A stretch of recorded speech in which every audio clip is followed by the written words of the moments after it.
Hello everyone, and welcome to another video. My track guide for the Ferrari 296 challenge car going around Zandvoort on Prix layout. Let's get into it. We start out on the left side of the track. I start to brake 2 car lengths before the wall ends here on the right, aiming for 90% brake pressure, and we're trailing it off until the end of the pit wall on the inside, which is also whereabouts we want to apex. The end of the pit wall is also where we want to pick up the throttle again. We want to ease in the throttle because we want as much traction as possible going out of the corner. There is a big outside curb we want to utilize as well to help us maximize the exit speed of the corner. Stay on the left side of the track. For the next corner we want to be using the outside curb here. The middle of this curb here on the left is where we want to start to brake. I aim for about 55% brake pressure. Here we want to get in close to the inside curb and cut it, coming out as far right as possible out of this corner. Then we want to pick up the throttle just a little bit for a short while before we want to brake again, and we do that when we get to the end of the flag here on the right. Here it's a quick hit to about 40%, aiming to take a bit of a higher line throughout the corner, picking up the throttle again at the end of the tire wall here on the right, going out getting one set of wheels over the white line, and as we pick up the throttle again the car will turn in just a little bit more. That is because of the corner is banking so much. Just make sure you get back on the track before this outside curb here ends, otherwise you will lose speed on the grass. Now we're wide open throttle all the way up to turn 6. Make sure to drive as few meters as possible, cutting each curb. Once I start to go over the crest I start to brake, picking about 50% brake pressure, and slowly transitioning into trail braking, making sure we stay close to the inside white line. Once we get to this curb we come up to now, then we pick up the throttle again and use all of the room we need on the outside.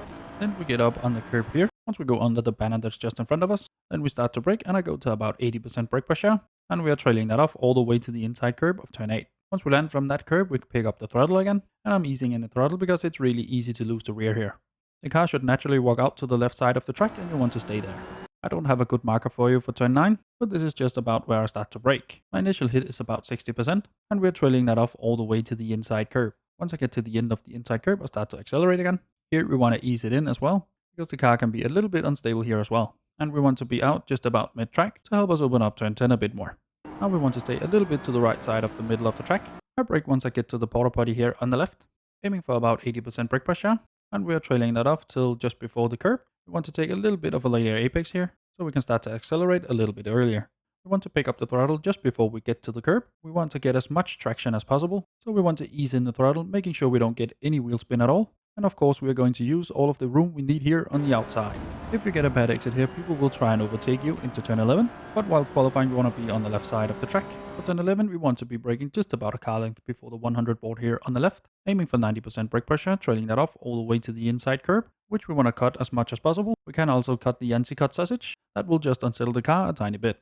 Once we're over the inside curb of turn 11, we want to be on the throttle just a little bit. Not full throttle, just to make sure we stabilize the car. Once we start to go down, brake a little bit again to make sure we get the car turned around. At the end of the gravel, we want to pick up the throttle again, and we want to ease it in to make sure we get as much traction out of the corner as possible. And of course use the room you need before we get over to the left side of the track. For turn 13, the 50 board is going to be my braking marker. I aim for about 75% brake pressure, trailing that off all the way to the inside curb, and just as we get to that curb, we want to pick up the throttle again. Here it's crucial we get a good exit, because turn 14 is flat out, and we're going on to the start-finish line. So this could make or break the race. So make sure you get a really good exit, utilize all of the room on the outside that you need, and then we want to take the shortest route possible all the way up to the start-finish line. Here, draft is certainly in the race going to be a big part. And that's my lap around Zandvoort, the Grand Prix layout in the Ferrari 296, of a time of 1 minute 31.9.